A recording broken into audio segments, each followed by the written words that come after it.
Good evening, everybody, and welcome into a Wing Wednesday edition of the After Hours Lounge, brought to you by Bellevue University. Head over to bellevue.edu, register for classes, and become a Bruin tonight. It is a Wing Wednesday, and for you, that means you could be eating and drinking for free at Cunningham's tonight. Head over to our Twitter or our Facebook page, like and share the post of Cunningham's logo or the Wings, and we will enter you into drawing to win a $25 gift card to Cunningham's tonight. We got a great show lineup for you tonight. Tons of guests. Tons of great topics to talk about. You can always change those topics at 402-951-1620 or at After Hours 1620 on Twitter. Creighton lands their point guard. What does it mean for the rest of this team? We'll debate at 6:15. At 6:30, the Bengals. They're making decisions. That's usually a bad thing. We'll discuss that as well. Their front office has no idea what they're doing.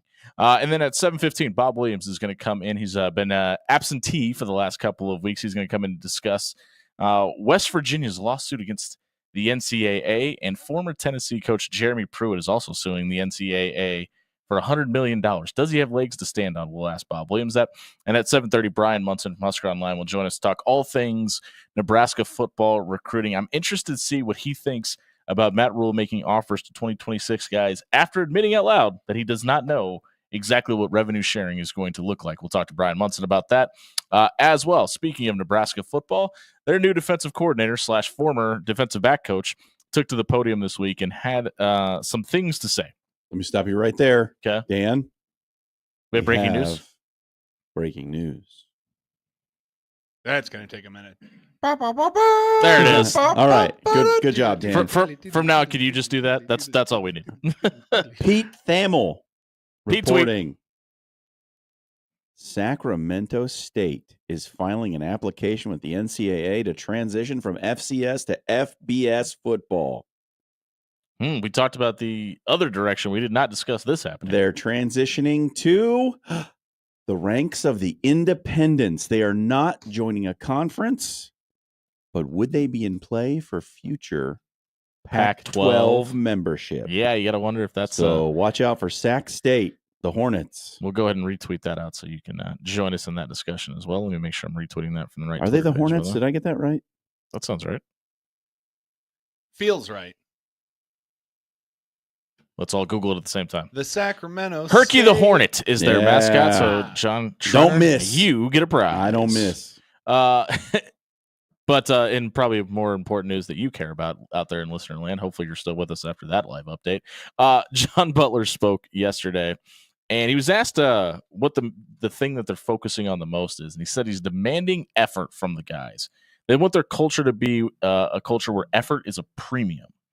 And I think that says a lot about, listen, I mean, what's he going to come out and say? Our effort sucks and, I don't want it to suck anymore. No, I think the fact that they're trying to get maximum effort in spring and not really giving anybody a pass, it tells you a lot about the mindset of this defense. And we talked about a lot. I mean, when you talk about 4 defensive coordinators being on this staff, you have to imagine that the intensity level is through the roof. Because we talk all the time about how offensive coordinators can be a little finesse at times, but when you got 4 guys that have called a defense before, that probably gives you a little bit of a mental edge, and there's probably a little more demand from a physicality standpoint as well.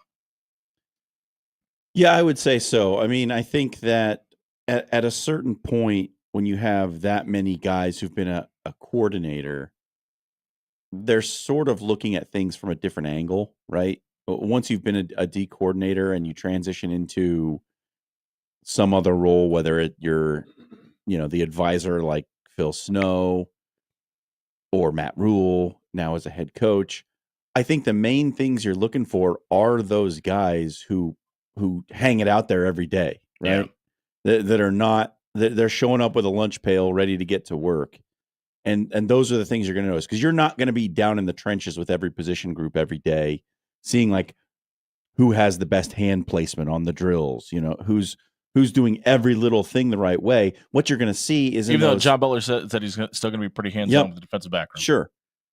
But he's not down there every day with the defensive line or the linebackers, right? So what he's going to notice are the guys who are, and of course he's going to have conversations with his position coaches, and they're going to tell him those things. Mm-hmm. But with his own eyes, what he's going to see is in those larger group periods, the team periods, the 9-on-7, as he was talking about today, the guys who are putting it out there, the guys who are showing up and, running all the way down the field on every play and really putting out max effort. So those are the guys who impress the big boss. So it got me to thinking when Matt Rule and John Butler both openly discussed being more aggressive on third downs, and both of them made it a point to say, that's not to say that Tony White didn't want to do this or wasn't able to or what have you. It got me to thinking, why was Nebraska not more aggressive on third down a year ago?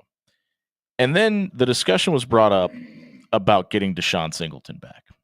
And it made me think, and John Butler said, hey, Deshaun Singleton is going to be moving around a little bit more, not necessarily just being the role he was in a year ago. He's going to play in a couple of those. And we've talked about this on the air. Isaac Gifford at times looked like he was maybe playing out of position and probably in that spot because of the effort he was giving and maybe not necessarily his skill set for different reasons.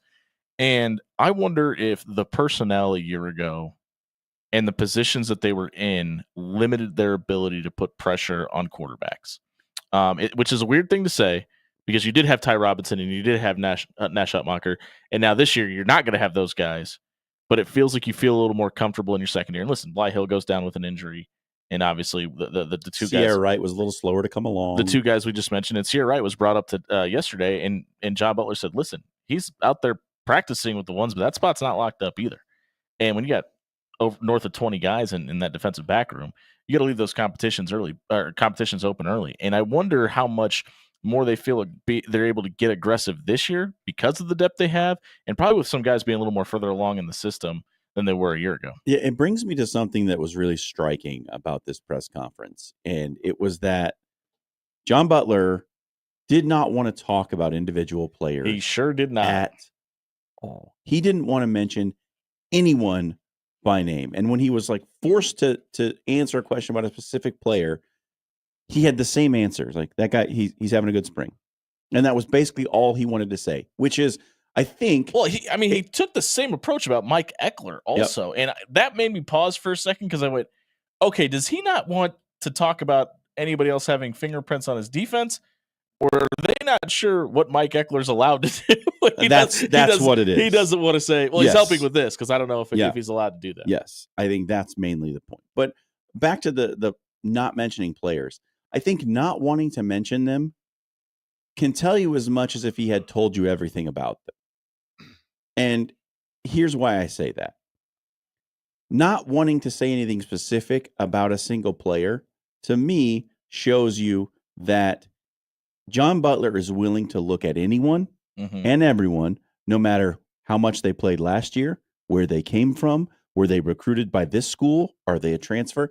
It is wide open. There are no favorites. It did not feel that way last year. No, there are no favorites. Nobody's getting a token spot because they've been around a long time. It truly feels like he wants, and he mentioned it so many times, to reward the players who do the right things, which is good God, that's all we've ever been asking for. Which is a really interesting line to toe, though, right? Because you've got a guy in Riley Van Poppel who has been sitting around and waiting his turn and redshirted. He's made some big plays while he's been in Lincoln, and for all sense and purposes intent, this coaching staff love him, right? But you've also added a guy to the equation in Williams Nwarni who's going to garner a lot of attention, probably a lot of playing time, and a pretty heavy purse along the way as well. And the fact that you're looking at both of those guys as an even slate, that's got to be pretty impossible to do unless you just completely put the blinders on and go, okay, let's go reps 1 through 15 and see who brings it today.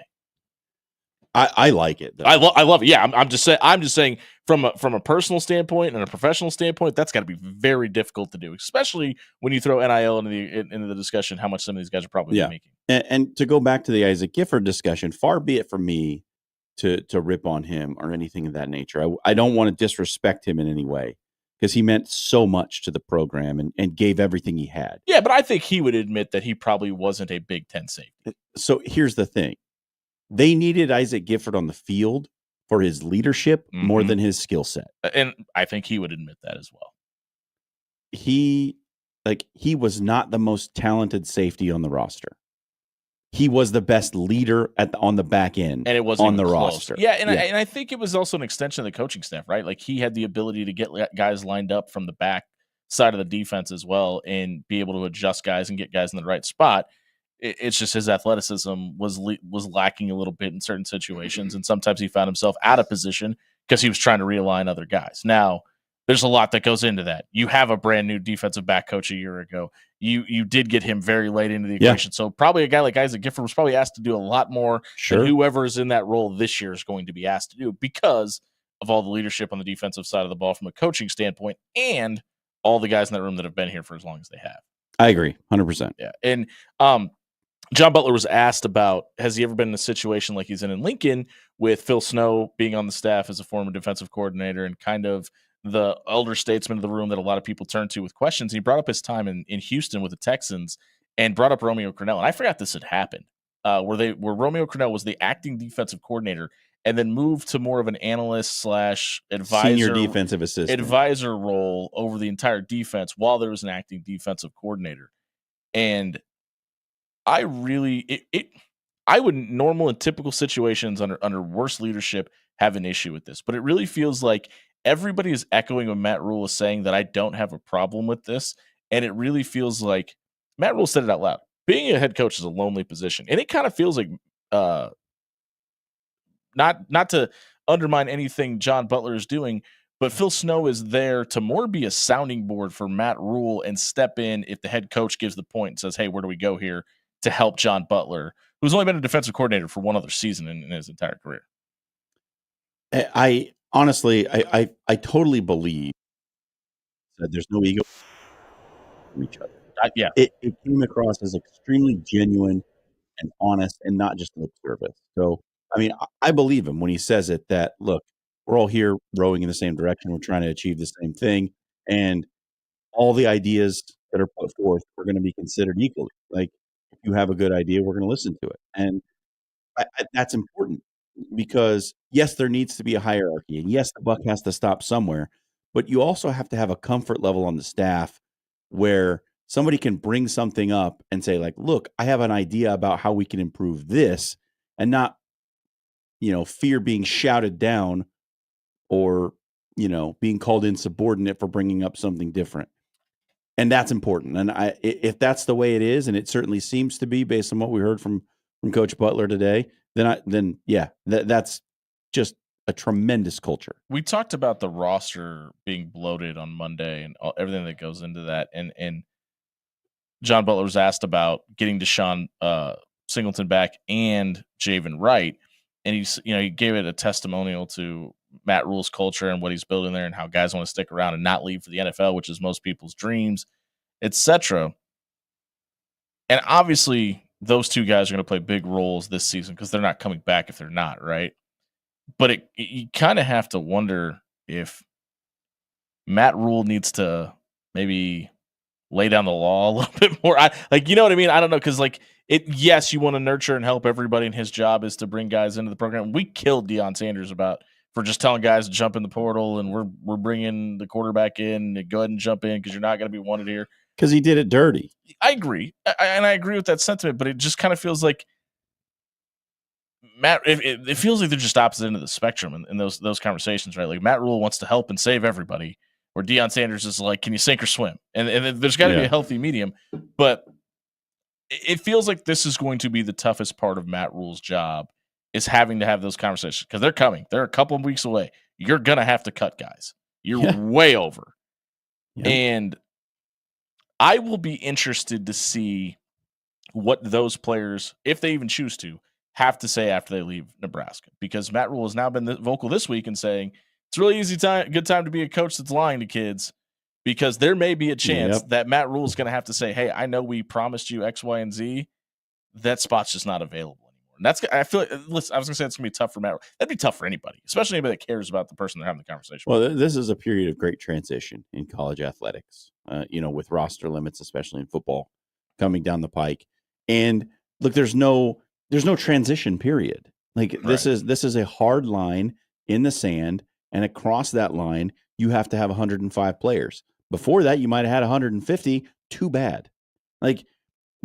Normally in things like this, there is a period of transition where you can grandfather certain players in, or you can have a certain contingent of practice squad players who, This year, you have to have you can only have 105 active, but you can still keep 20 on your practice squad. And the next year, it's down to 10 on your practice squad. And the next year, you have to be all the way down to 105. Nope, Yeah, it's that's a not how hard- this is hard- working. Hard cut, yeah. And again, and it's why I said on Monday, what I've been saying for months, like I didn't understand why they were ramping up the way they were because they knew this was coming. And a little bit of it is maybe they went, well, hey, we don't want to cut down the NCAA. Go, nah, we were wrong. Yeah. Because they've never done that before. So I guess I get it a little bit, but yeah, it's I wanted to ask before we get to the next segment, I wanted to ask, you lose Tony White, you lose a plethora of guys, some pretty good pass rushers to Florida State. You lose your former defensive line coach. There's some switches there. You're bringing in a guy from the NFL. You're changing defensive coordinators. There's some additions to the staff. What defines success for the defense this year for you? I think it's just not drastic drop off. Yeah. I think if they can perform at a similar level that they did this season, as far as all the numbers go, like it's going to be hard to repeat given all that they've lost. But if they can be in that range, top 20 yards per game, top 25 points per game, if they're in that range, I think that's a successful season. Yeah, I'm with you. And to kind of double down on what we were just talking about a minute ago, I think they have to be better on third down too. I think you've got to be better in situations where you have the ability to get offenses off the field, and maybe not even giving up conversions, but not giving up massive plays. Overall, Nebraska's defense was not bad on third down. They just gave up some pretty key spots. They gave up third down conversions in tight games that led to scores. Yeah, that's where they have to be better, is in those situations when it really matters. Because overall, their third down stop rate was decent. It was okay. It was top 60, yeah. It was not like horrible or not, shouldn't have been debilitating. It's just that those third down conversions seem to be backbreakers when they happen. And they've got to get over that. And a lot of that is mental stuff. We talked about the close game thing and how you don't want to hear it anymore. But so much of that is mentality and just not caving when the moment gets big. Which is the reason that I don't want to hear about it anymore. Because I think they got to stop thinking about it. Because once, like, it's the old adage of don't look down. What's the first thing you're going to do? You're going to look down. If you just keep talking about it, keep honing in on it, everybody on that sideline, just by human nature, is going to go, oh, what happens at practice on Monday if we give up this 3rd and 4? Yep. You know what I mean? That's why I don't want to hear about it. Hey, if you want to hear about what we had to say, check it out at soundcloud.com/afterhours. To Allo Fiber, my internet connection has been through the roof. It has been incredible. I've been able to stream from home while I'm working. I've had to do the show from home a couple times. My internet hasn't dropped. There's been no issue, no latency. And any time that I needed to make a change to my policy at Allo Fiber, I've given them a call. 24/7, real life, no robot customer service. All working people in Nebraska answering my phone call as well. Go above and beyond with Allo Fiber and get out of the Stone Age. Check out allofiber.com tonight. For the 3rd time in 4 years, Creighton Blue Jays have a new point guard. We're going to tell you who it is when we come back to this break.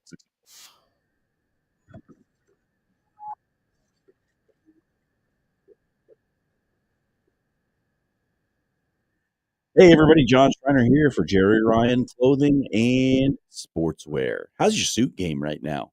Is it looking a little bit not Final Four ready? Well, maybe you should get that fixed. You want to get the best fitting experience in the Midwest? Check out 78th and Dodge, Jerry Ryan Clothing and Sportswear. Mo Near the Tailor is going to get you measured and get you fitted into the right suit for what you need this spring come wedding season. Tell John, Dan, Jake, and Deanne that you heard about them on After Hours. They're going to treat you right. They're going to give you a great suit for your big day. It's Jerry Ryan Clothing and Sportswear, 78th and Dodge, in Dress Omaha for over 50 years. Your Omaha area forecast from the Godfather's Pizza Weather Center and KETV News Watch 7.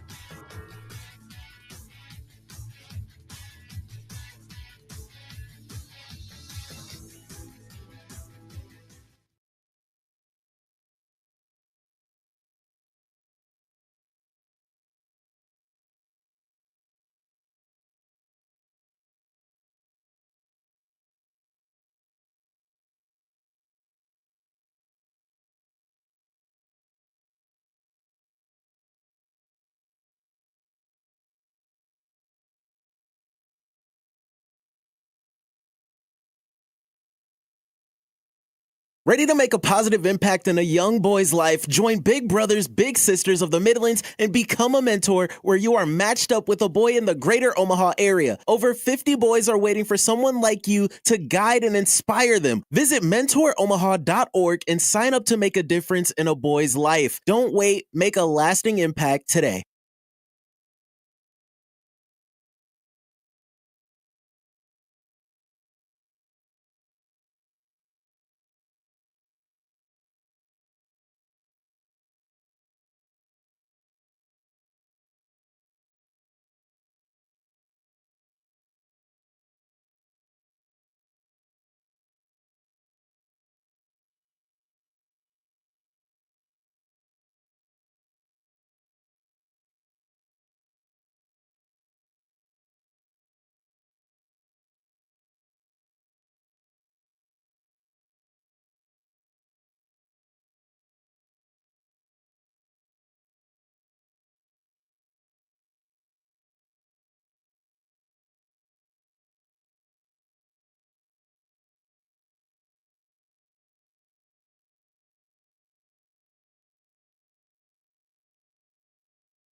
Did you know that Bellevue University is making a major investment in its athletic programs with a new $25 million athletic center? This state-of-the-art facility will feature multiple practice and competition courts, a modern 6,800 square foot sports performance and fitness center, an advanced golf simulator, and a new lounge area for our student athletes. The athletic center will open in early 2025. Come see the future of Bruin athletics. Schedule a tour, meet with other athletes, and explore Bellevue University for yourself. Visit BUBruins.com.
Hey, I'm Tyler Bebot with Modern Real Estate, and the 2025 housing market is looking better than ever. If you're looking to sell a home, then you will receive 3 things from me. 1, a guaranteed cash offer at our first consultation.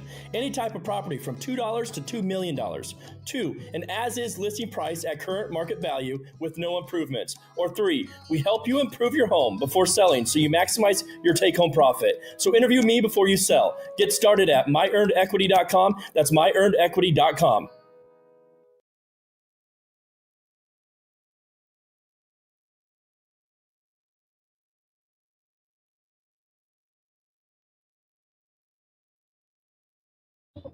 $6:25 on a Wednesday night here on 1620 Zone, brought to you by Bellevue University. Head over to bellevue.edu. You could register for classes and become a Bruin as early as this fall. Not to mention that the brand new field house is opening up officially here in a few weeks as well. So check out the new Bellevue field house where Dave Denley's women's basketball team, Lucas Gabriel's men's basketball team, and Trish Sedlick's national runner-up, the NAIA level volleyball team, will call home this upcoming season. Speaking of calling places home, the Creighton Blue Jays added Nick Graves, the point guard from Charlotte, to the roster today, which leaves me maybe with more questions than I had before his commitment. Now, Really?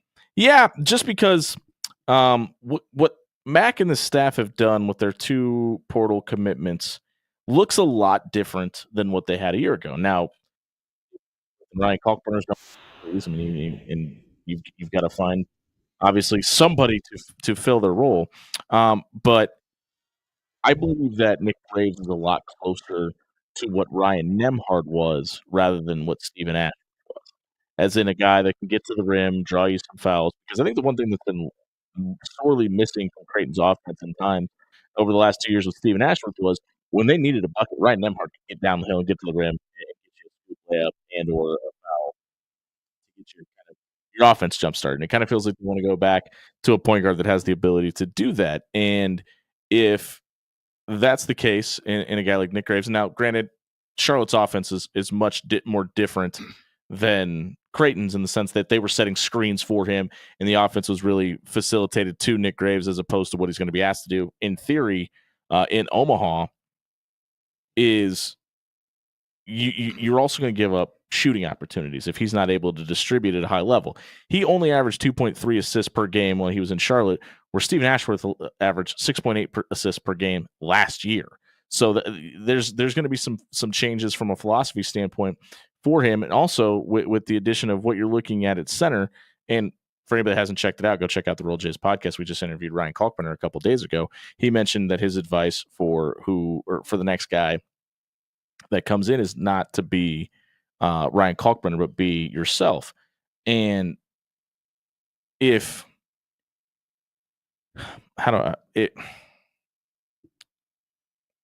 if you're going to come in and replace a guy like Ryan Kalkbrenner for your Owen Freeman, it's going to be almost impossible in its own right. But when you look at how different they are, Owen Freeman's 4 inches shorter and about 70 pounds lighter than Ryan Kalkbrenner.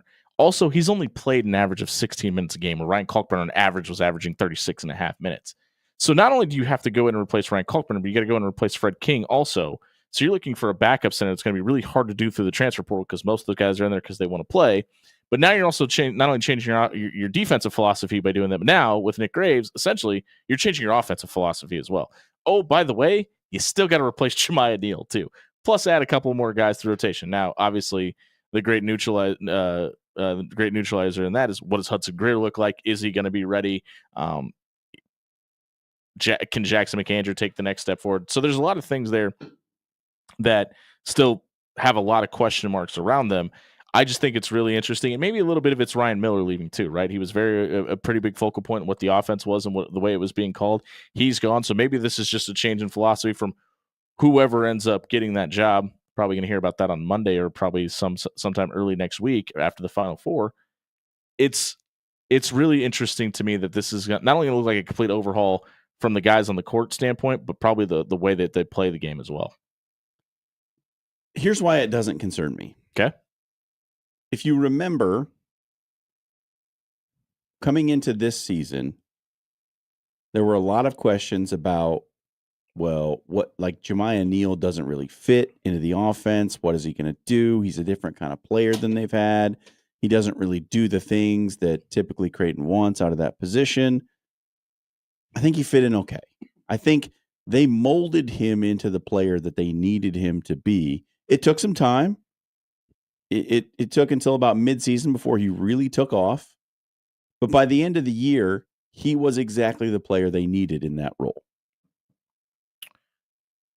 I agree with everything you just said. But I will caveat that with Pop Isaacs goes down. They change what they need him to do. He found a way to create his own offense, and sometimes, and like, I think he was a real good comp to Arthur Kaluma to some degree, because that's like the comp people wanted to make because their body types were similar. But that was kind of where Arthur Kaluma struggled the most, was he couldn't create offense for himself, and sometimes it was square peg round hole because he tried to. Jemiah chose to listen to Trey Ziegler's tutelage and let the offense come to him and only create when he had to. Now, there's a couple things there. Jemiah had to buy in, but and you're never going to look at an all Big 12 caliber player like Pop Isaacs and say losing that guy is an addition by subtraction, right? No. But I think it forced guys who may not have been bought in or maybe didn't have a definition of their role to have a little more definity in what they were supposed to do and being asked to do, and maybe play within the system a little bit more to what their strengths were as opposed to what the team needed. So there's a couple things there.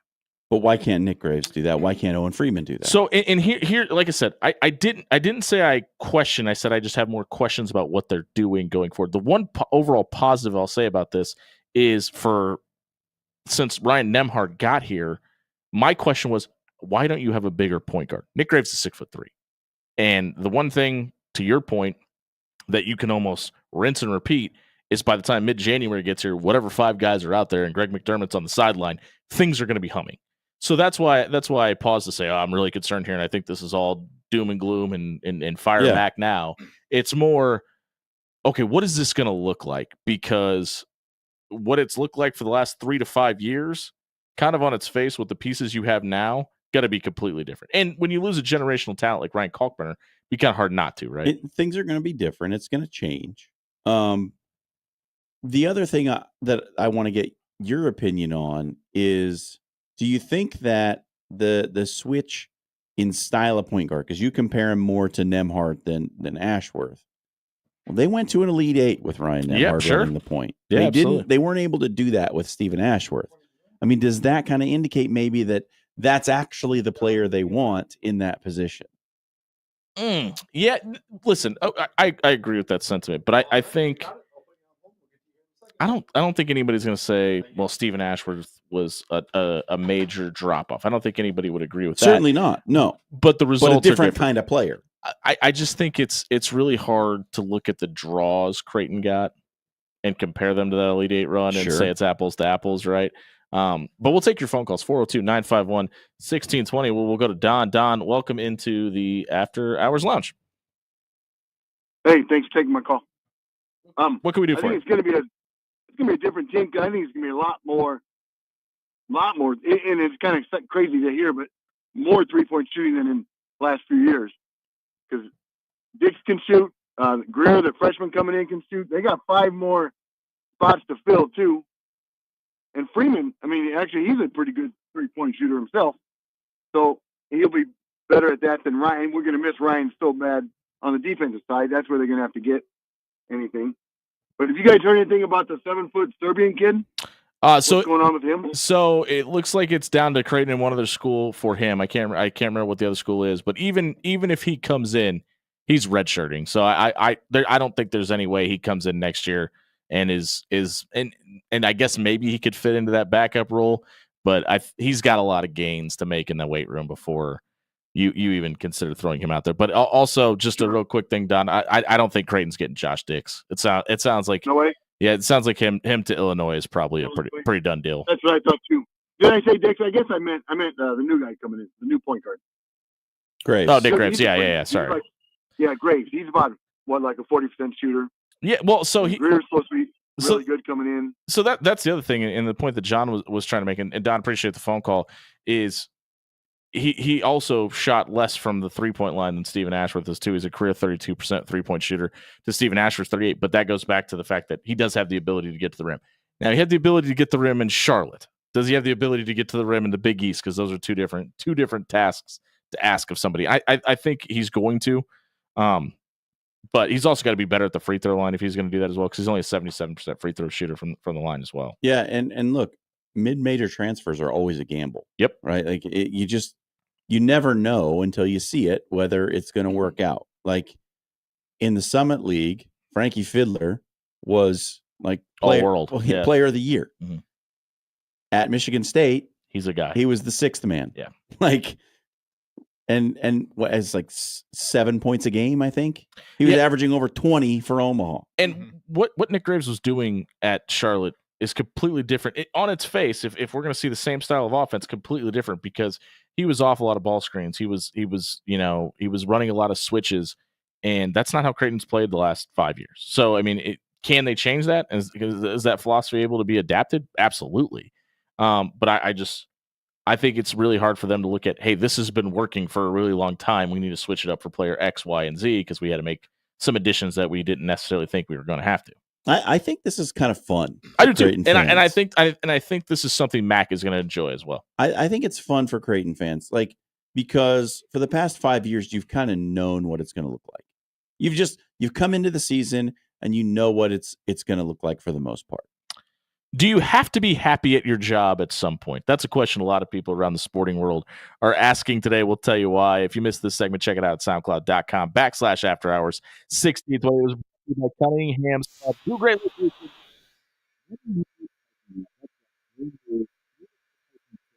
at the Blackstone District. If you've been wanting to go down and check out the new Cunningham's location down in Blackstone, but you've been having a hard time finding a place to park, go down tonight. The new parking garage is wide open. It's not even a 5-minute walk to the front door. Check out Derek and the crew. It is also a Wing Wednesday. Stop by our Twitter page at After Hours 1620 or our Facebook page Like and share out the gift tonight. We're going to enter you into a drawing to win a $25 gift card to the Blackstone location at Cunningham's tonight. Trey Hendrickson, should he leave Cincinnati? Should he be happy? We'll debate. Let's take a break.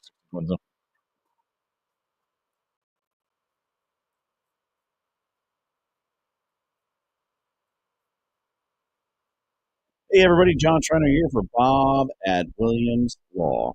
Bob, he's going to be in later. You can listen to his great legal analysis on some of the burning topics in the sports world as it relates to the law. And if you have a burning topic in your life as it relates to the law, then you need Bob to come and put out those fires. He's going to sit down with you at no cost to you. It's a free, no obligation legal consultation. He's going to talk you through your situation, whether that's criminal, civil, or personal. He's going to explain your rights and give you the best representation that you can get in the Omaha area.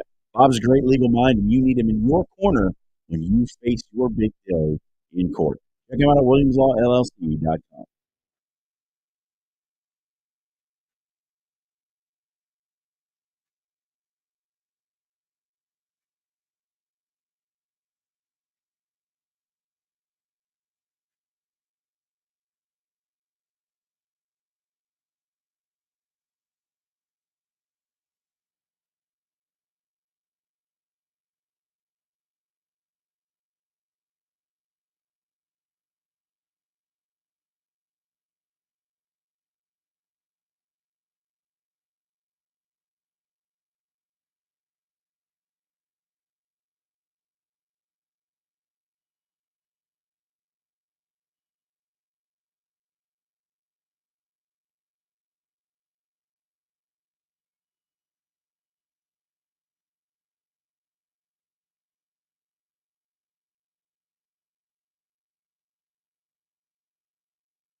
Just a reminder, check in for the night shift tonight on the After Hours Lounge by leaving us a YouTube comment where Captain and Debo check in. And Debo, I'm with you.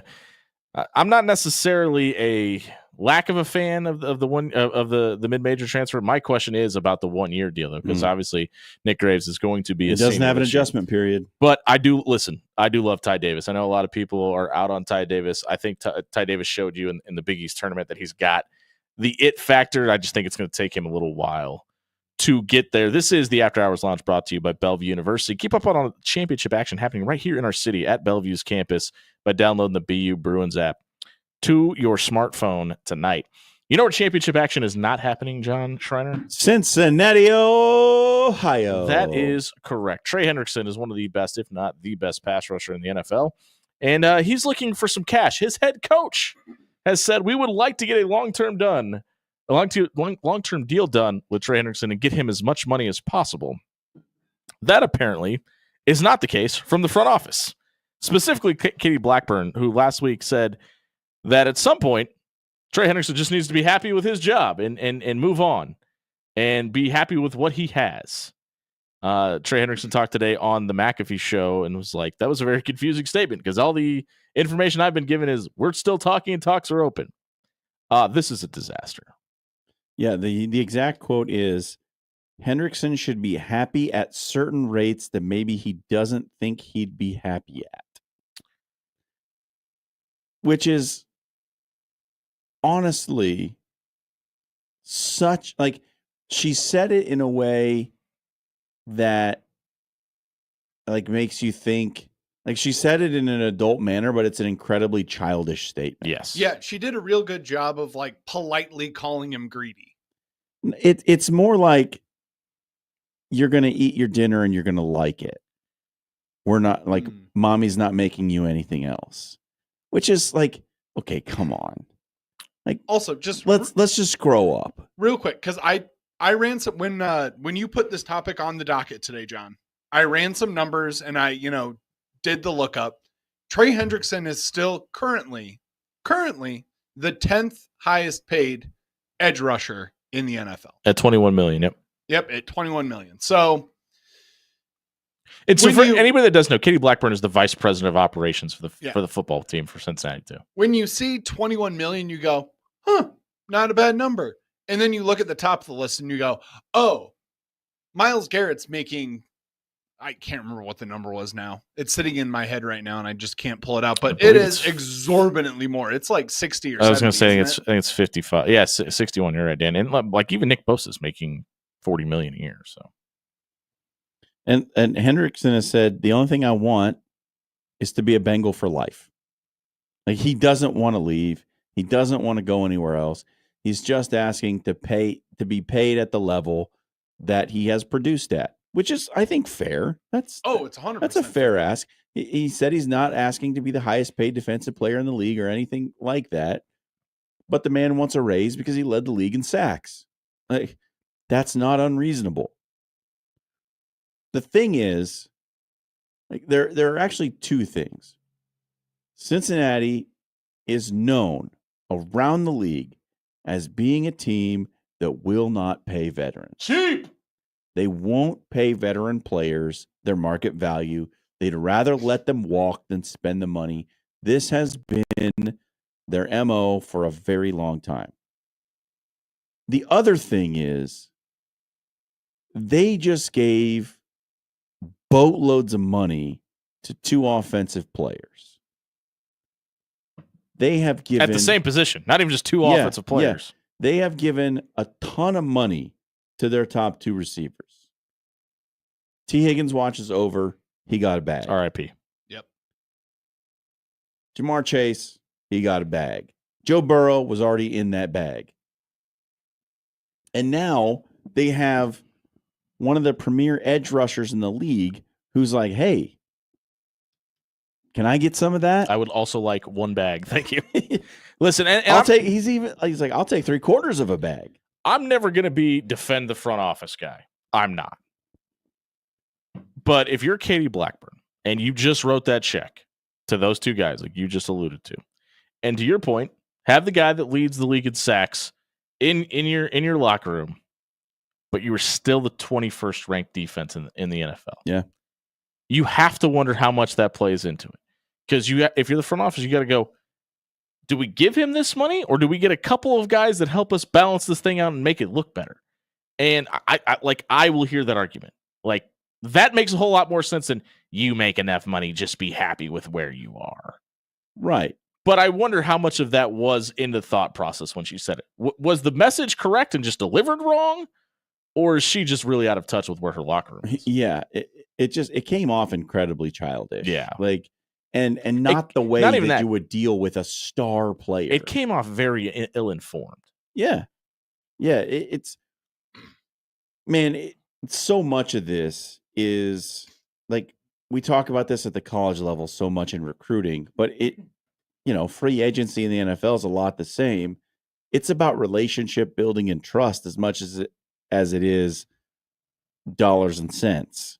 Like if you have a guy who's saying like, "Look, I don't want to go anywhere else. I want to be a Bengal for life. I'm not asking you to back up the Brinks truck. I just want to be paid at a level commensurate with my production." Like he's showing you that he wants to trust you. He wants to commit.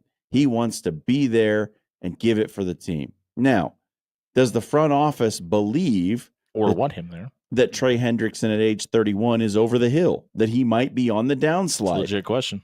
That, maybe and look, we don't know what Trey Hendrickson's camp is asking for in terms of length. He may not rush for 2,000 yards next year, so the front office can say that statement. Right.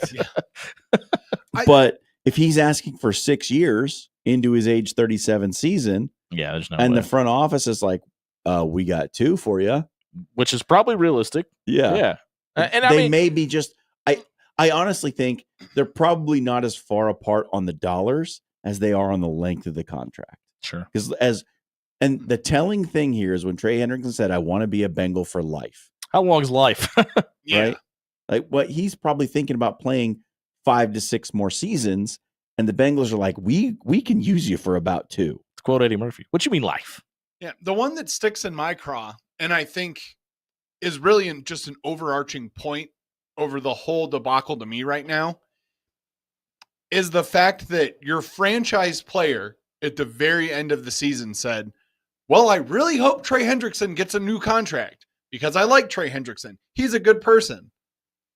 He's my friend. He's my guy. I like having him in the locker room." I look like Macaulay Culkin. That wasn't I was going to bury the lead a little bit and be like, it wasn't Jamar Chase. It wasn't T. Higgins. It was Joe Burrow who said that. Yeah. The guy who commands the majority of the attention for your franchise. And the salary cap.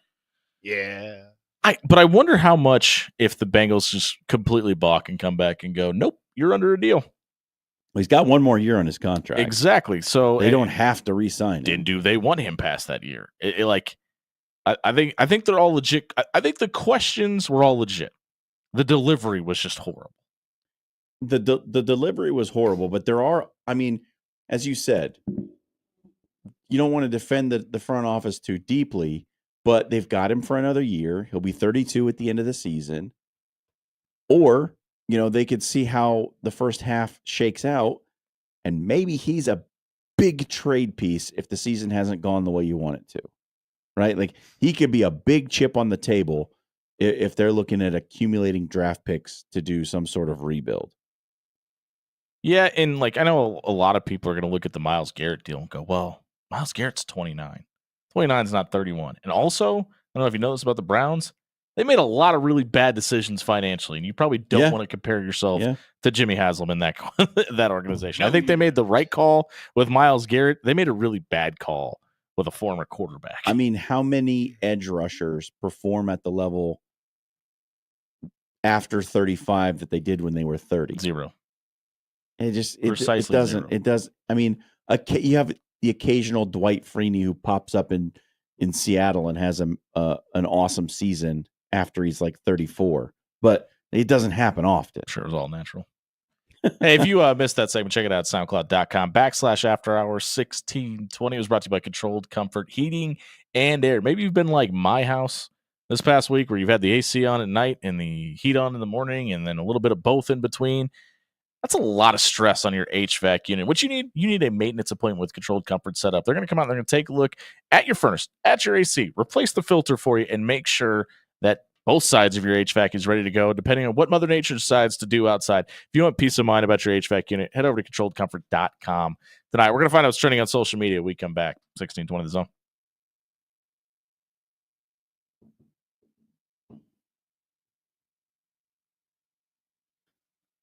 Your stomach rumbling?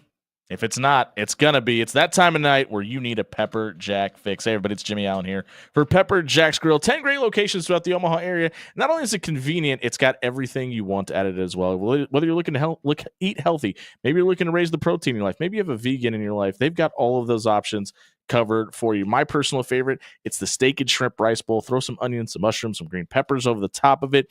Throw some of that queso dip that Pepper Jack's has introduced. They have both regular queso and Pepper Jack's queso. You can add in both if you like. Just make sure you leave with some of that spicy ranch. It's so good, it should be illegal to sell. 10 great locations. Stop by and grab Pepper Jack's for dinner tonight.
$6.55 on a Wednesday edition of the After Hours Lounge brought to you by Bellevue University.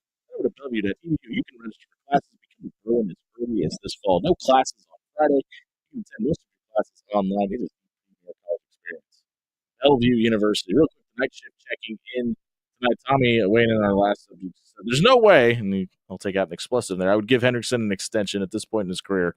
With as little of a run D he provides and produces, if he wants to be a free agent after this year, so be it. And I listen, I think that's the approach that the front office is taking as well. Is like, hey, we also need a pass rusher and a run stopper, and that has not been you at this point. So we'll see how that all shakes out. You can check in on for the night shift on our YouTube comments to weigh in on anything we're talking about tonight. Speaking of YouTube, it's time for the social media soundbite where Dan Campion has patrolled the interwebs and found out what is trending on Elon's baby. Dan, what do you got for us? Have. Well, I know that I've always wondered it, and I wonder if either of you have as well. Could I be a wide receiver in the NFL? Could I play in the NFL? Could I even catch an NFL level pass. Well, it turns out other athletes think that as well. One being Mr. Bryson DeChambeau.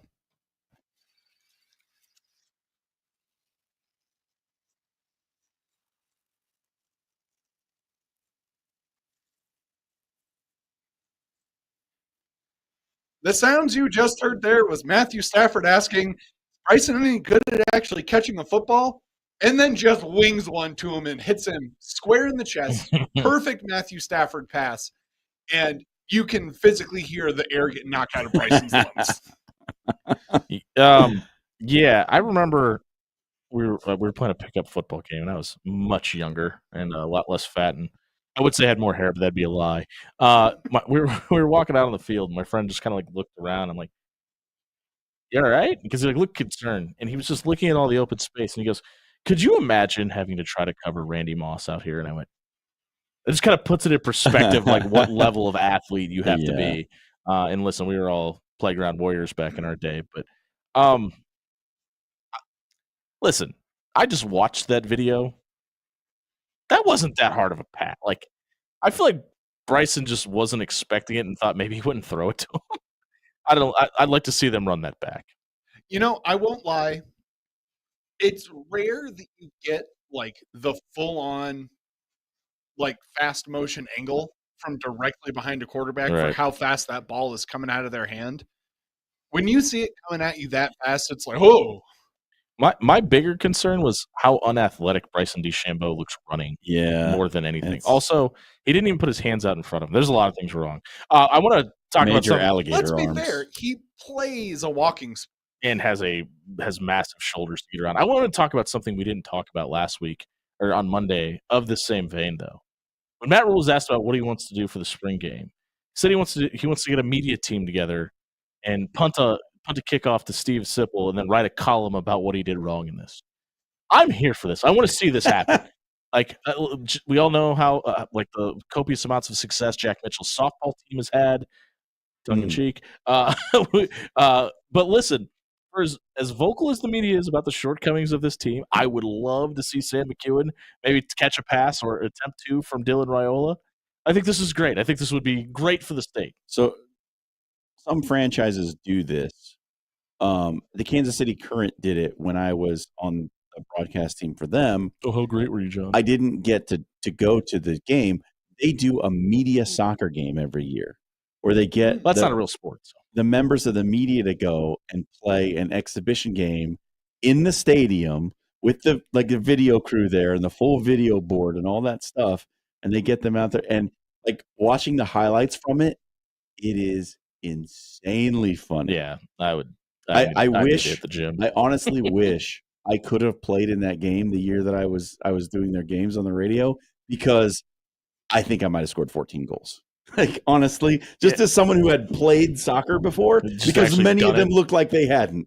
I would love 4-minute quarters, Dylan Raiola, permanent quarterback, 7-on-7 style, and just watch him just start hitting guys. Like, sort of like the United Way Peyton Manning SNL commercial. Yeah. Just beaming Jack Mitchell on the butt and like hitting Steve Sipple right in the hands and being like, I can't believe you dropped that.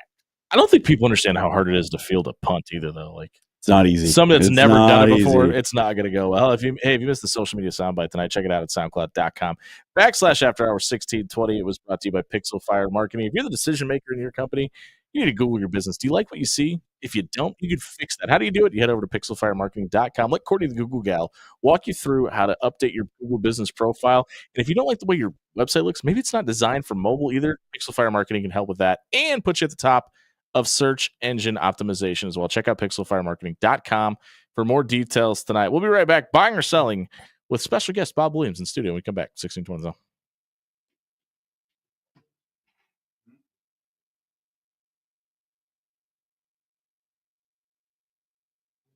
Hey, everybody, it's John Schreiner here for Paul Davis Restoration. We were supposed to have a big storm last night. It didn't really deliver, but you know there are more on the way. Did you hear that tornado siren test today? First Wednesday of the month? Hey, those big storms are right around the corner, and it can affect your home in several ways, one of which is flooding and water damage. If your basement is showing signs, Maybe it was a little damp down there last season and you're worried about what could happen in the big storms this year.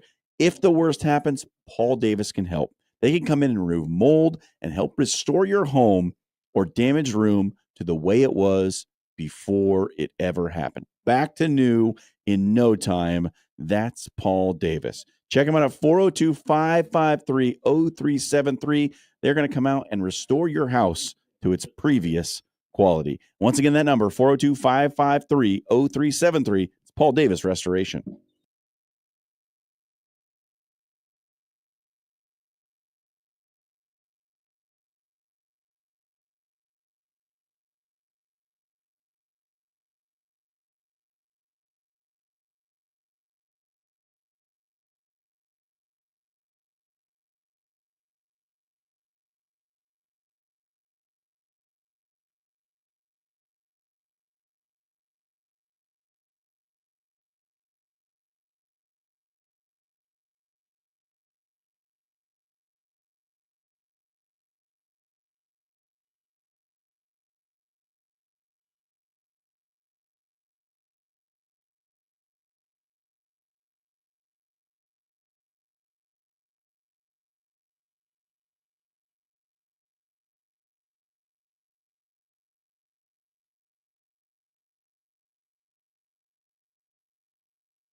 Top of the second hour here on 1620 The Zone, brought to you by Pyramid Contractors. Over a decade of being numero uno. That's right, number one. It doesn't happen by accident. Head over to pyramidroof.com. Book a free estimate for your windows, your roof, your gutters, your siding.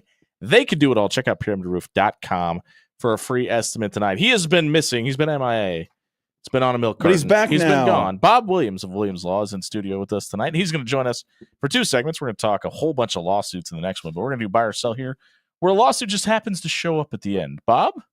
Not a Columbus native, but it's probably felt like it today. Thank you for being in Omaha at 7 o'clock at You night. guys wore my suit just for you three gentlemen. There you go. Well, you look snazzy, sir. We appreciate you. Thanks for having me back. It's better than the Eagles crap you usually wear. So we That's right. That or hey, I could be. I wish I was wearing my Husker T-shirt to support the game tonight. Keep but your we'll Twitter fights on Twitter. There you go. Always. Dan Campion, Rules super to live by. super producer extraordinaire. That's my name. John, quit throwing out strays. What do you got for Barcel? Whoa. It's officially April, and you know it's April when it's time for our favorite question. John's favorite question. Yes. God. Technically, I'm going to go with who is actually in first place in every division right now. Which has changed since this question was written by you earlier today, Dan. Yes, it has. Because it is now the Blue Jays, the Chicago White Sox, the Angels, the Phillies, the Cardinals, and the Dodgers are tied with some other team who does not matter at this point. Yeah. They're all first in their division. Buy or sell that one of these teams will win the World Series. John, since this is your question, I will let you answer it first. Well, one of them definitely won't. The Central is, man, I can't even call it a dumpster fire because fire is mildly entertaining. So hot poopy pants. It's like That's what it is right now. It's a flaming porta toilet right now. What are you talking about? It's a 5-way tie at 2 and 4. Everybody's at first. I actually think that yes, one of these teams is going to win, and like for baseball fans out there, I hope we get Yankees Dodgers. I do too. And I think it will be one of those teams. With that being said, the Padres have looked really good, who was the team that Dan was referring to. Yes, Angels are surprisingly good. And I was literally just about saying, I don't know if I'd write Anaheim off yet either. Mike Trout, maybe not a bust. Well, the jury's still out. We'll see. We'll see what comes of that. I'm sure there's no way he'll get injured and miss part of the season by the end of the year. I'm a Braves fan, so I'm still waiting for the season to start. Have they played any games yet? I don't think so. Hey, they're only 4 games back. That's the good news. I'm playing the Dodgers. Great. Sweet. What do you got, Dan? Creighton has now won 12 out of 14 over Nebraska in baseball. Nebraska has won 2 out of 3 on the hardwood. Buy or sell, someone is winning this rivalry between the two schools. I mean, it's hard to argue that it's not Nebraska or that's not Creighton, right? I mean, yes, men's basketball has faltered at home in Omaha to Fred Hoiberg the last 2 times that they've played there. Creighton has the 1 win in Lincoln. They've dominated the baseball series, but postseason matters too. And we're not talking about the crown here, despite it being March. And listen, Nebraska's won the head-to-head, but they've lost the long-term battle. So I think Creighton's won the I-80 rivalry as of today. Well, Creighton women beat Nebraska women this year when Nebraska was in the top 25. Good point. So, yeah, in the sports that they compete against each other, we'll find out. Creighton softball plays Nebraska next week, I think it is. Yeah, next week in a midweek game. So there are some other sports on this ledger as well, but right now, let's hope Nebraska softball better in midweek games than Nebraska baseball. I think it's Creighton at this point.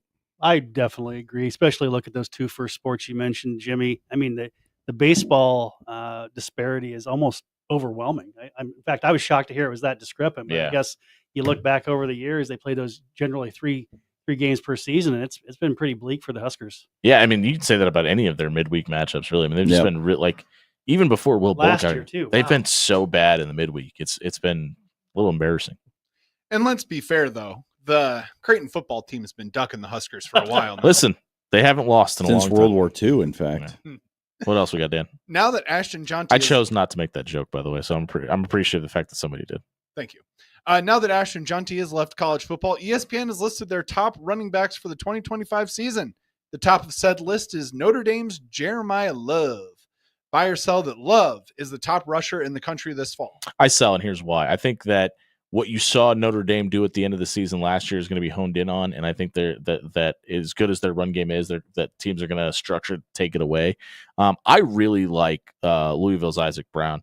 I think he's a guy that is going to benefit from the system that he plays in. I don't think he's going to get as many touches as Jeremiah Love will, but I also think his system opening up the field is going to allow him to rush for more yards this season. I don't know if he's going to be the top runner, but he's a guy that probably a dark horse leading rusher or leading yards getter for the year in Louisville. So are we buying or selling that Jeremiah Love is going to lead the nation in rushing? Yes. Yes, that would be the question. I'm going to sell because Notre Dame's going to play in some games that Jeremiah Love doesn't need to carry the ball a ton and probably won't get a bunch of yards, as opposed to Like, there's always a guy who pops up at one of the smaller conferences who carries the ball 34 times a game.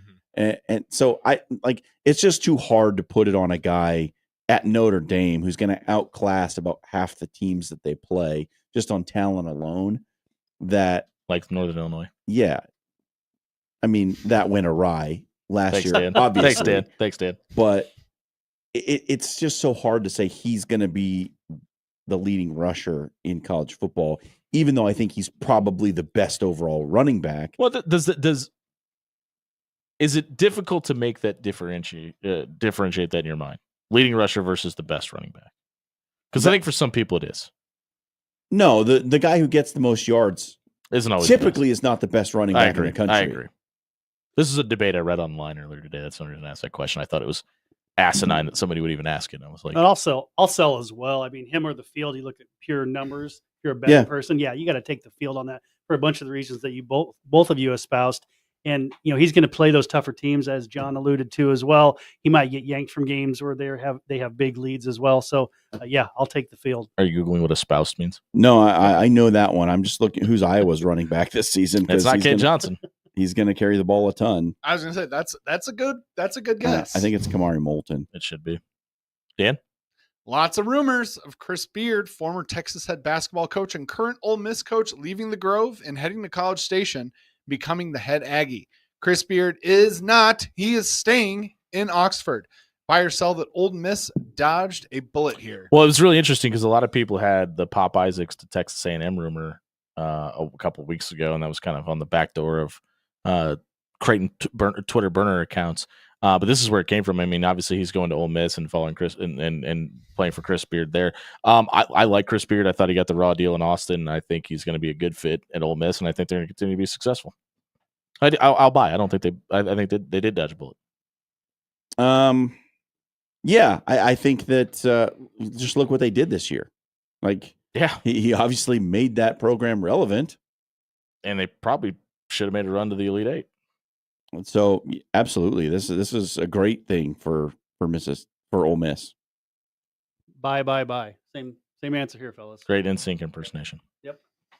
Yeah. Shout out to Tyler and Riley Leak, who I texted and said, "Hey, do we like Chris Beard? Is Chris Beard the coach that we wanted to have at Ole Miss for the future?" And they both answered with a resounding yes. Why would you even ask that stupid question, Dan? Whoever those guys are, shout out to you guys. Thanks for listening to the After Hours Lounge. Last one, Dan. They are Ole Miss graduates. Okay.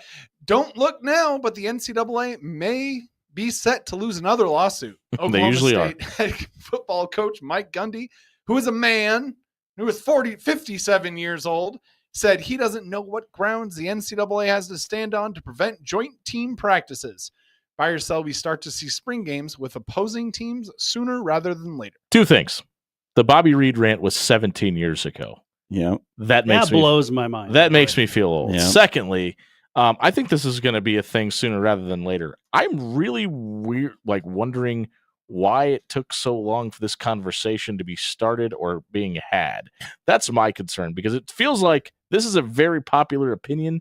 It's something people think they want right now. I don't think they do, by the way. But I'm kind of surprised that this seems to be something that is, for some odd reason, a new foreign policy that people are thinking about. Have we not explored enough the I'm a man, I'm 40 rant? Because isn't it ironic that Mike Gundy was being disrespectful to the media while espousing the respect for the media that his player had? Isn't that a bit ironic? Yeah, very ironic. Very. But he was an amateur athlete at the time, making $0. Yeah, anytime anyone has challenged the NCAA's authority recently to prevent anything from happening virtually, the NCAA has lost that fight. So I don't know. I imagine they're going to try to fight it. Might be in their best interest not to. Bob, I don't want to put words in your mouth. I think it may be time for you to maybe start seeking different clients and just find out who wants to sue the NCAA, because apparently all you do is just win. Would be long, I'm afraid. I think it really depends on what their bylaws state as fair within the bounds of fair competition under the said bylaws. So I can't give you a firm answer on which way it could go. But haven't there been periods of time where we've had basketball teams having closed practices with happens all the time. Happens every year. Happens every year. Yeah. So is that a parallel to this argument? Or I haven't seen the arguments against it. I think the laws of competition would be irrelevant too, because it's not a competition; it's an exhibition. To practice. So what would prevent them from like that? I'm just saying, would I hear two what you're schools saying. getting together, not in a competition within the confines of that game, but for fair competition across the board for all teams. If some teams have resources to do it, maybe some teams don't have similar I guess resources. I didn't think about it from that And so I don't know about can the Arkansas Pine Bluff do it if Texas or can? the inequities that could be argued. I guess I'm not sure. Who's the Arkansas Pine Bluff mascot? The Golden Lions. Good call. Wow. He's batting 1,000, by the way. Hey, if you missed for my life, if you missed buy or sell tonight, check it out at soundcloud.com/afterhours1620. You know what you don't want to miss? A maintenance appointment on your HVAC. How do you get that set up? Head over to controlledcomfort.com tonight. Have them take a look at your AC unit. Have them take a look at your heater. Make sure both are working properly. They'll replace the furnace filter in your heater as well. Did you know you were supposed to do that? It's supposed to be done monthly, by the way. If you haven't done that, you need to get a hold of Controlled Comfort tonight. Head over to controlledcomfort.com and get that maintenance appointment set up. Bob Williams stays in studio with us and tells us if the West Virginia governor should sue the NCAA. The other side of the break, 1620 zone.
7:21 on the Wednesday edition of the After Hours Lounge, brought to you by Pyramid Contractors. Over a decade of being number one in Omaha.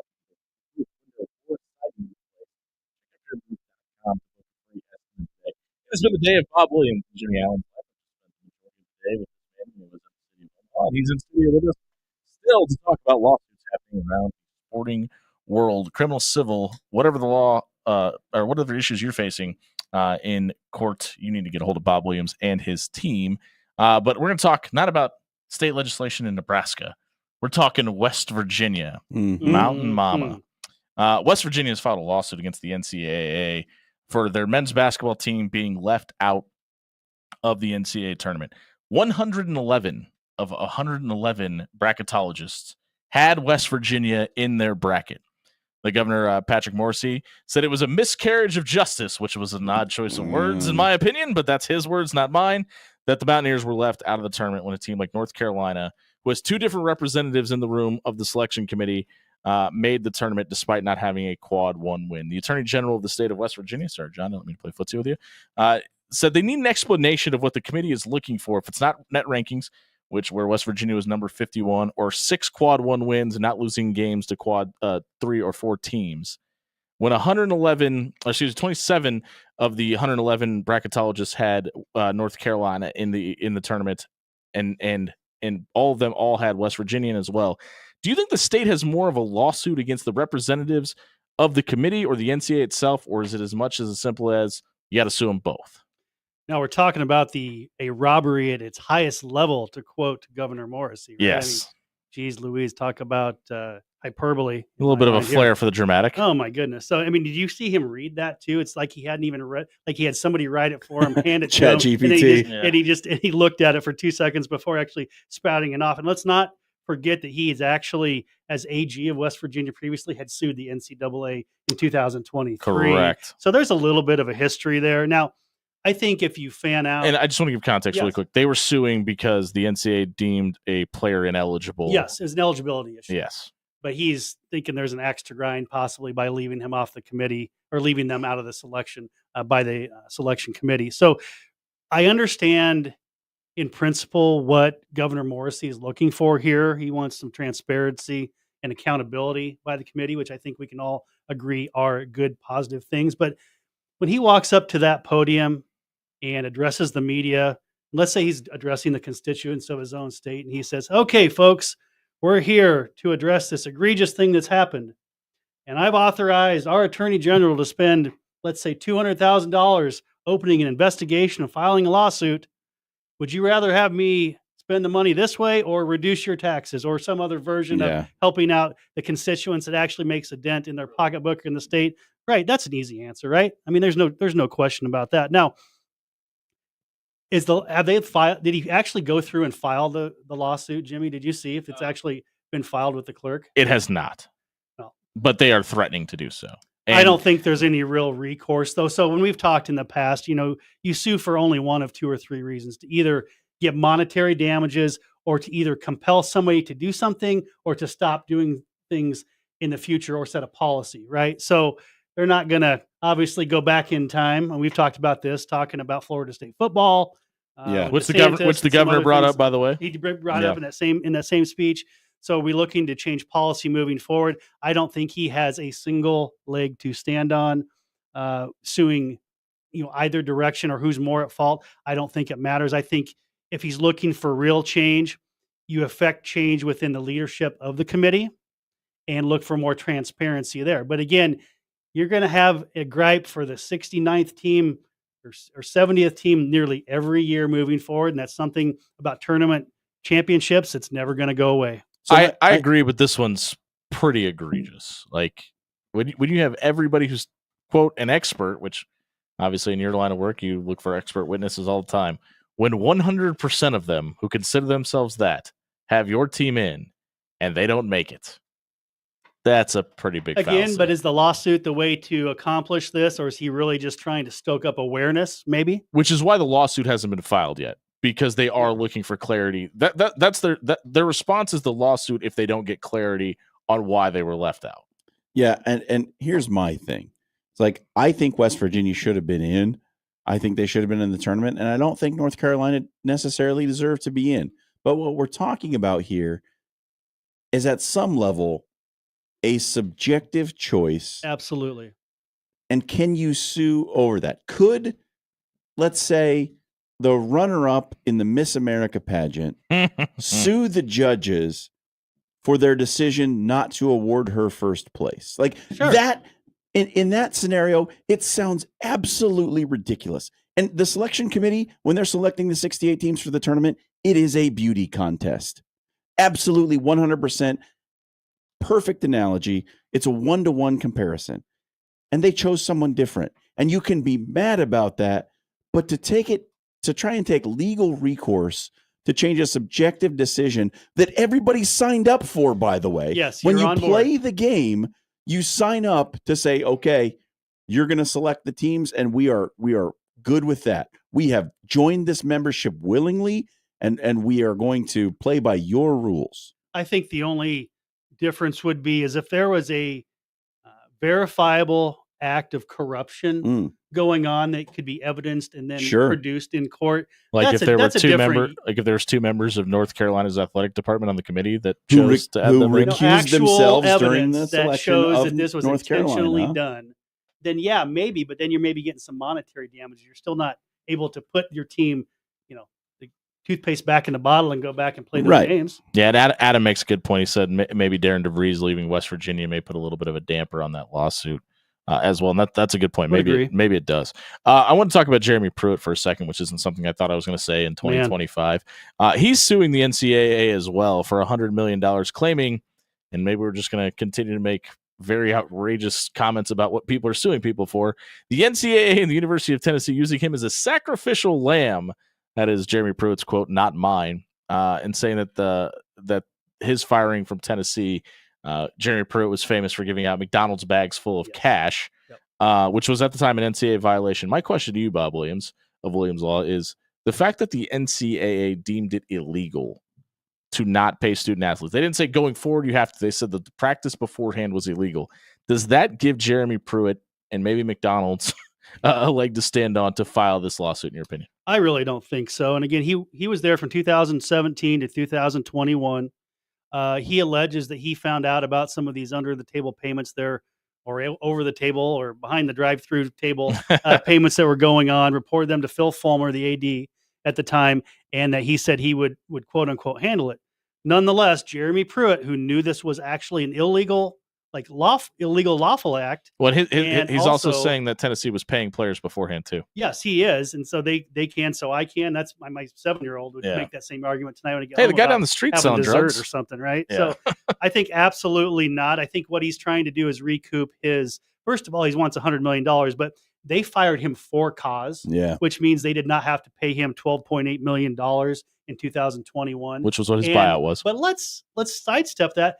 How much did Tennessee get fined by the NCAA following an investigation into Pruitt's actions? $9 million. By the way, the highest fine ever levied against the university for recruiting violations. That's it. So I guess one leg to stand on? No. Half a leg to stand on? I don't think so either. Saying just because they did it before I got here, I should be able to keep doing it, and that shouldn't be held against me. Yeah, he got fired for cause. It's a no-brainer. We've gone over this kind of thing before in some regard. It's like when something used to be illegal and you got convicted of it, and then it becomes legal, well, they can choose to like commute your sentence or whatever it may be, or expunge your record if they want to. They don't have to. They don't have to. I mean, the law is the law at the time of the incident or action. Right. Even though times have changed, marijuana is a classic example. Times have changed. Some states have commuted sentences or have gone back and pardoned folks. Other states have not, even though it may be lawful in those states. So again, the passage of time doesn't cure that by its own initiative. That's Bob Williams of Williams Law, criminal, civil, or personal. He can handle all of your claims and get you ready for your big day in court. They offer a free, no obligation legal consultation. Maybe if your kids got in trouble lately for doing some donuts in the parking lot and you need to find out how you need to be represented, check out Williams Law today. We'll be right back. Catch up with Brian Munson from Husker Online, the other side of the break, 1620 The Zone.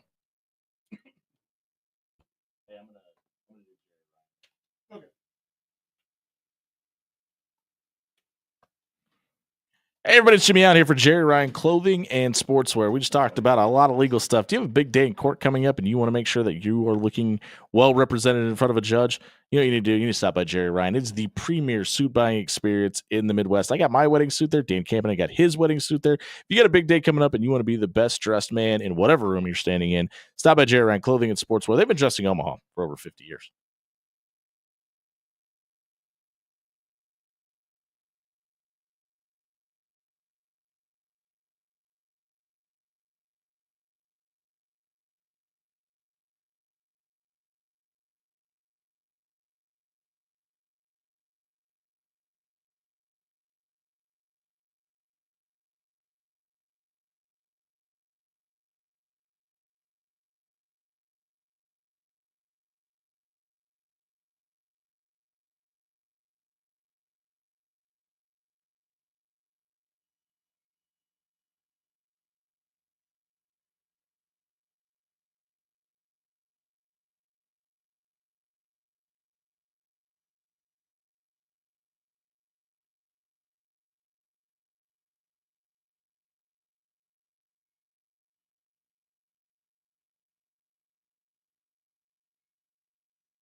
$7:36 on a Wing Wednesday edition of the After Hours Lounge, brought to you by Pyramid Contractors. Head over to pyramidroof.com tonight. Set up a free estimate for your windows, your roof, your gutters, your siding.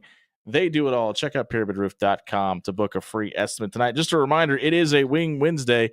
Head over to our Twitter page at After Hours 1620 or our Facebook page.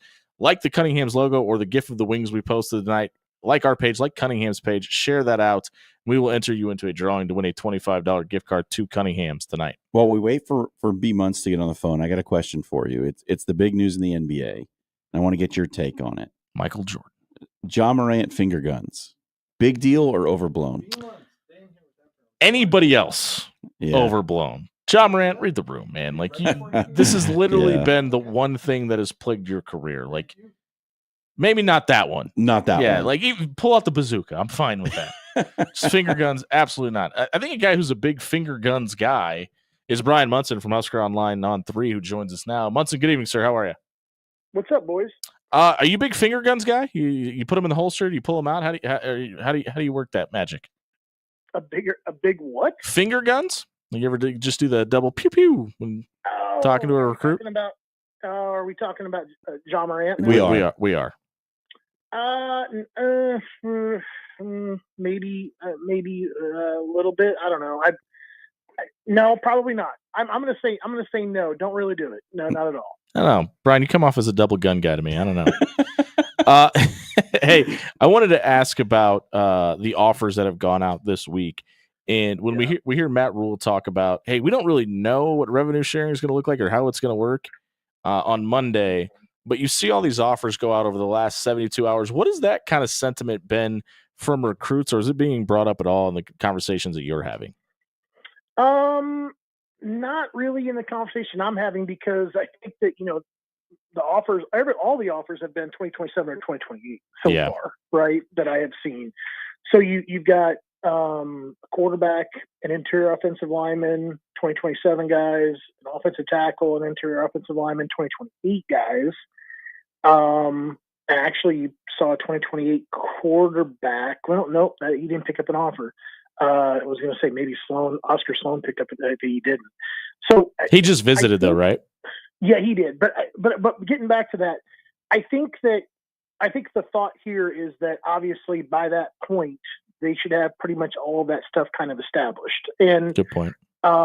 Keegan, like a Keegan Croucher, to me, I don't know what you're going to do without a quarterback in a class. I think that's always going to kind of remain the same. Maybe portal guy fits on top of it, or if you miss a guy, entirely. But I think with the Iowa offensive lineman, I kind of alluded to it this morning, there could be a bigger picture like with those guys. It'll be kind of interesting to watch how that kind of plays out over the next year or so. But I don't think it matters as much to the guys that are getting offers now, but I think it does play into something else I did say in 3 and Out, and that is there hasn't been a whole heck of a lot of new offers for 2026 guys going out. So that would maybe indicate that they are paying, pretty close attention to this new rule. They probably feel pretty good about their current board, I think is what it also says. And I think that that's actually a pretty remarkable thought because, as I also indicated in 3 and Out, there's very little carryover from where they were kind of at from like last, spring, like during the spring game, maybe even like before that, the junior day, going through kind of like the spring and the unofficial visits into the fall and the game day visits. Very few of those targets' names remain. Most of those guys have come off the board. In fact, if you go and pull up Iowa State's board, you go pull up Kansas's board, you go pull up Iowa's board, you'll find most of them. Most of those guys were like border state, regional guys, and they all committed to other schools. And most of that is due in part to Nebraska just kind of wanting to reset everything about the time that all the coaches kind of decided to depart and the new coaches were kind of coming in, and some new direction kind of came with it. Brian, we talked earlier about the John Butler press conference and specifically about his unwillingness to mention any specific player by name. And we talked about how we read that. I wonder how you read that, and then what you think players think of that when they hear that he's just not willing to mention anybody by name. Well, I think he wants everybody to understand that, playing football is a team sport. I think that you need little reminders about this. Look, I'll be honest. Last fall, I had a great opportunity to go back home and induct Tim Carpenter into the Columbus High School Hall of Fame. And for years and years and years, he rejected the idea, and he told people no. And it took me and several adult beverages in a place to convince him to go ahead and do it because, but he said, like, look, that game is a team sport. He hated individual accolades when it came to the game because it was always about, and obviously playing on that team when they did, in the early to mid 90s, that was the thing that had to come first. Yeah, you had guys like Tommy and Wistrom and and Taylor and the guys that were all winning trophies and awards, and Trev, that were all getting those awards. But I mean, it goes beyond that, and that was kind of I think that's kind of old school by Butler. But I think that's the kind of culture that Matt Rule kind of wants to set there at Nebraska. So I know that those guys, especially the young guys, they're looking for validation. They're looking for validation at every turn, whether they're picking it up in the media or a coach is saying, I see you out there, like, one of those deals. And that makes them feel good. It makes them go 100%, each and every play, because they want that validation. But I think that this is now turned into a business. And I think everybody should understand that they should all be out there motivated, to be out there based on, how they're getting compensated now. And if that's not enough for you, you can go ahead and hit the door, because Nebraska's still 20 some odd players, over the 105. So it really kind of comes down to that kind of mentality. It's kind of a pro thing, and it's kind of old school. I want to ask you about the 2026 class, because you do have the quarterback in the equation there, right? Where do you think the biggest need is for Nebraska in that class? Like, what's the one position that you think they need to attack? And can you even address that when they haven't even made the cuts yet on the roster? You mean the 2027 class? I mean, yes. Taylor and those guys? Yeah. Quarterback is a pretty big deal, right?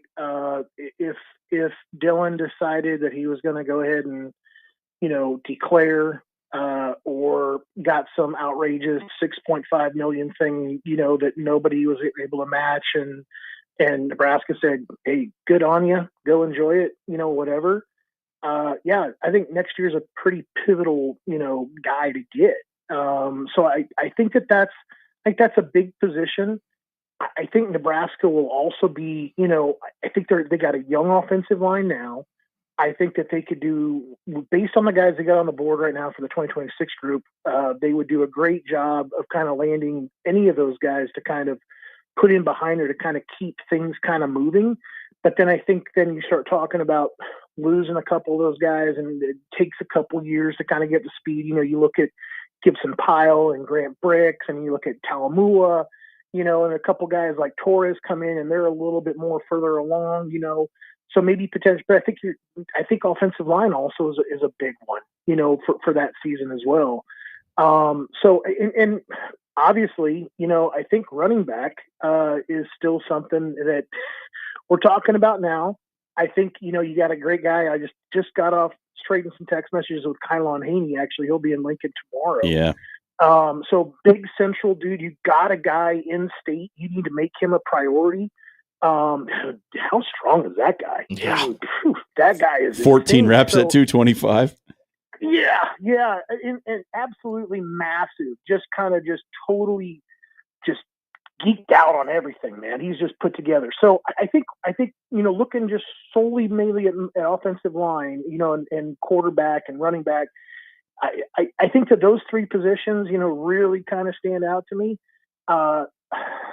Obviously, with where you were kind of portal heavy again, defensive line, that's going to come back around pretty heavy at you, over the next two seasons. So I think that's another position you got to start really stockpiling some younger talent and have kind of a group like you did, like with Ty and Hutmacher. You mentioned Kylon Haney. I want to ask you about his teammate, Torrey Pittman. He's good. He's got offers from everybody. He's decent. What? I'm kidding. I mean, everybody and their little sister has offered this guy a scholarship now. Have you had a chance to talk to him lately? Where are you at with Torrey Pittman? He was in Lincoln on, was it Saturday or was it last Thursday? I'm trying to think now. It was. I've talked to him less than a week ago. He was already in Lincoln. Tremendous sign for Nebraska, right? Mm-hmm. He's already down there that kind of first week that they're inviting visitors back on campus. So I think the big thing for him, obviously, is that he's got to kind of reset his relationship with Nebraska's coaching staff, right? He's got a different DC. He's got a different position coach. There's a bunch of different people there now in Lincoln, and he has to kind of get used to that and kind of still feel like got to figure out like if they still feel like they still see him as a safety, or what kind of is going on with him. And he got that kind of validation, and explanation from the guys last week that, that it's still safety, man. And yeah, we still want you. You're a top target for 2027. And so that's a really, really good thing, because clearly just a very talented individual. I think Central is really jumping off the page at you with the incredible amount of talent that they have. But I think Pittman, at the end of it all, he's a top national guy. He is a top national safety, if not athlete, that could play on both sides of the football. But yeah, he's definitely top of Nebraska's board and has already been to Lincoln for a visit this spring. When we talk about what the spring game used to mean for recruiting, obviously when you take away the game and change up the festivities, does what we're going to see is an iteration of like what the Pro Bowls looked like and the different events going on. Do you think that part of the reason that they're doing this the way they're doing it is to probably help with recruiting, getting more time with recruits as well? I think it could be. I mean, I wrote about it, and obviously I'm a traditional guy, and a lot of tradition around college football. I was always, when I was a kid growing up, spring game was always a huge weekend for me to make it down to Lincoln. I remember walking in for a bar of soap, or a bag of food. I remember getting Robert Thomas's autograph, and I remember asking all the visitors for their autographs, not knowing who any of them were. Right. But I think after I kind of read the format, that there is opportunity here. I think and I think Nebraska has to be thinking about it the same exact way. I think you can be a little bit more involved, and you can have some cooler conversation and getting what the recruits are kind of thinking about, during that time frame. And it's not just about football. What is it like? There's 3 different sports that are kind of doing their own thing like that day. So I think you got this collaborative thing that you're kind of putting everybody there for. You're kind of opening it all up. It is the first time doing it, and obviously you're like, when you run the risk, of missing the mark. But I think at the same time, where Matt Rule is at, and where the football program in general is at, it's going to have juice, and I think that's going to be the right thing to kind of get through that weekend, regardless of it just falling a little bit flat based on what Nebraska's expectations were. I don't think that from a recruiting perspective, those guys will be able to kind of tell necessarily that, but maybe Nebraska says, well, we're going to tweak this next year, whatever. But I think that there's obviously some opportunity based on the new format. Nebraska just has to try to find a way to get the most out of it. I mean, that's really what it comes down to. Hey, Brian, let you go on this one. Yep. This is something that's been on my mind lately with all the changes in college sports. I'm going to ask you to do the Johnny Carson and put the envelope to your forehead. What do you think the next big thing in recruiting might be? Oh, buddy, I left my hat somewhere that Johnny had. What did he call himself? The Great. I was just looking that up. Yeah, I can't remember what the heck he called The Great himself. Karnak. Karnak. That's what it was. I said Karnak. What's the next big thing in recruiting? Huh. That was a good Connor Happer impersonation.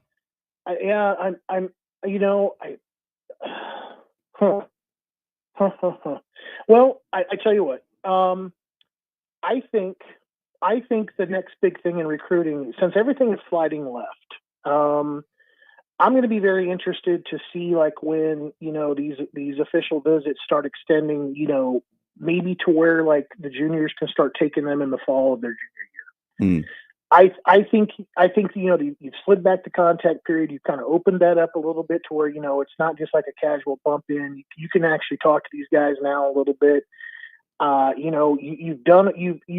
There's still a gap, in my opinion. There's still kind of a gap there. You've eliminated a lot of on school grounds, at the home kind of time, and stuff like that. But maybe in the fall of the junior year, particularly the guys that are going to be kind of declared early enrollers, and I don't know how necessarily you would do that, the fall of their junior year. I think maybe you'll start seeing some official visits start popping up, maybe potentially out of some of these juniors, because I think that last kind of 16, 18, 20 months, it's like a blink of an eye. Yeah. You know, it's really tough to manage. And I think if you're not getting a chance to like see stuff on campus, I think you're missing a game. I think you're missing a huge thing. And I think that, you know, you could do an official visit, 5 of them. Maybe you come back then and say, okay, I'm going to reload here a little bit, take 3 more and figure out where I'm going to be by the following July. So maybe that's what happens. Yeah. The reason I ask is because I wondered if you'd come up with the same thing I've kind of come up with. I wonder if there's a world in which we get some sort of early payment period with the revenue sharing, where once you get a verbal commitment or some sort of contract or whatever it may be in the future, where guys who are not yet on the roster might start to see a little bit of that profit before they graduate from high school. Well, you might have actually said it without actually meaning to say it. It might be contracts. Yeah. You know, because you had Kirby Smart today yelling and screaming about tampering again. And I don't know how you get around that with probably not having contracts. So that may be the other thing that comes up. I mean, we may be talking about 1-year kind of deals and what the compensation is kind of at. And I think that also what that does, it gets some of the snake oil salesmen out of the game very, very early, because a lot of these guys are missing the mark too, where they're saying, hey, we're going to give you $200,000, turn back around, ends up being 60, you know, and people are crying foul on that, but it's like, it's all verbal. It's all, you know, it's all smoke and mirrors, right? So maybe you got to start getting stuff down on paper, and obviously agents are already part of the whole equation. So maybe it's going to be contracts. That's Brian Munson from Husker Online. You can follow his work at Brian Munson _ on Twitter, or go and get yourself a subscription to Husker Online today. Munson, we appreciate it. We'll catch up with you next week. Have a great night, guys. We'll see you. If you missed Brian's segment tonight, check it out at soundcloud.com/afterhours 1620. It was brought to you by our friends at AX Plumbing.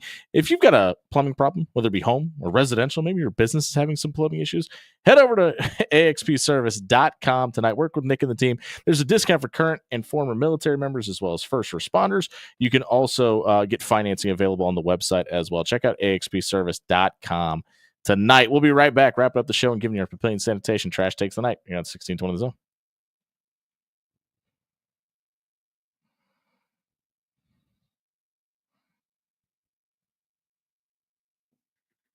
Hey, everybody. John Schreiner here for Cunningham's Pub and Grill. You ready to go Hulkamaniac on some smoked wings for Wing Wednesday? If you just heard that song, you better be, because Cunningham's has got you covered. New parking garage in Blackstone. Guess where it is? Right across the street from Cunningham's. You don't have to worry about parking on the street, trying to find a place. You don't know where it's going to be. You got to walk 1.5 miles. No more. You park in that garage, 2 hours free. Go across the street, grab yourself a brew, grab yourself some of the delicious smoked wings. My recommendation is House Buffalo or 4 Alarm. You do what you feel is best for you. If you're not feeling too spicy, maybe you go blueberry sriracha. That's also really surprising and really good.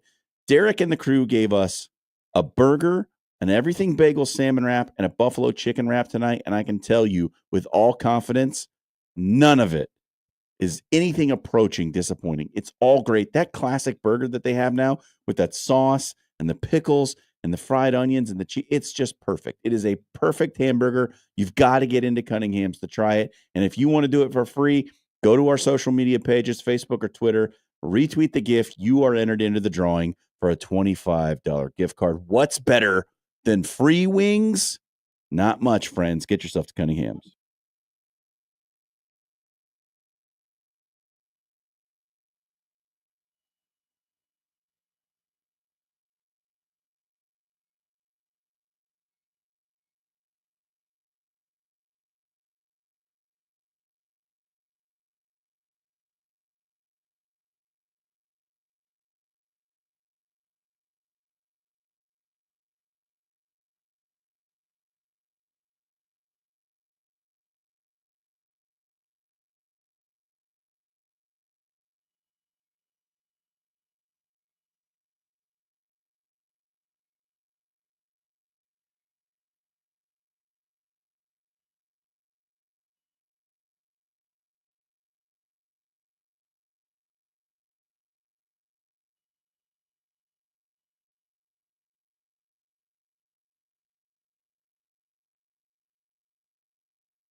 Closing down on a Wednesday night edition of the After Hours Lounge, brought to you by Pyramid Contractors. Head over to pyramidroof.com. Book a free estimate for roof, windows, gutters, siding. They do it all. Check out pyramidroof.com for more details tonight. It is time for Pavilion Sanitation trash takes of the night. I'm going to go and start us off. It's not a hot take. It's just as good of a take as it gets. The Crown is stupid. Why are we doing this? Just start giving out NIL money for the national tournament and everybody wins, and we don't got to watch more crappy basketball. You answered your own question. $. Yeah, stupid. Yep. So it was reported today that a group has submitted bids to the NFL for the rights to a women's and men's pro flag football franchise. Let's do it. I'm in. I'm not. There's no room in our sports calendar for flag football. It's going to fail. Nobody's going to watch it. And it's not going to be anything that anyone pays attention to. But that one guy is better than Patrick Mahomes. Well, Dan? My trash take of the night. We need to slow it down a little bit on the biopic game. I understand biopics are cool. You want to see what your favorite artists were doing and how, the auteurs of today want to tell that story. But we sort of don't need a Beatles biopic starring Harris Dickinson, Paul Mescal, Barry Keoghan, and Joseph Quinn. I understand 4 what biopics. 4 different ones. One for each Beatle. picks. Yeah. Why? All right, we're behind it. That's the after hour. Why do we need That's 4 the of After them? Hours Lounge. If you missed any of it, check it out. SoundCloud.com/After Hours 1620. It was brought to you by Allo Business. If you're dealing with a managed service provider that's not giving you solutions for your phone or your internet, check out Allo Business to learn more today. For Dan Campbell and John Schreiner, I've been Jimmy Allen. Happy National Peanut Butter and Jelly Day. Strawberry.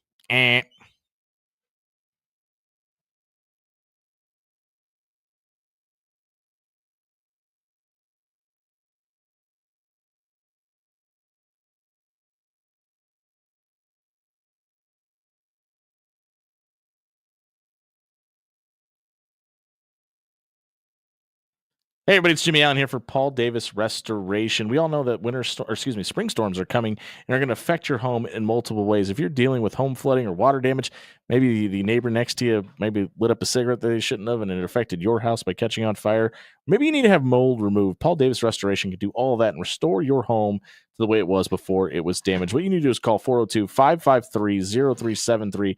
Let Paul Davis come out and restore your home today.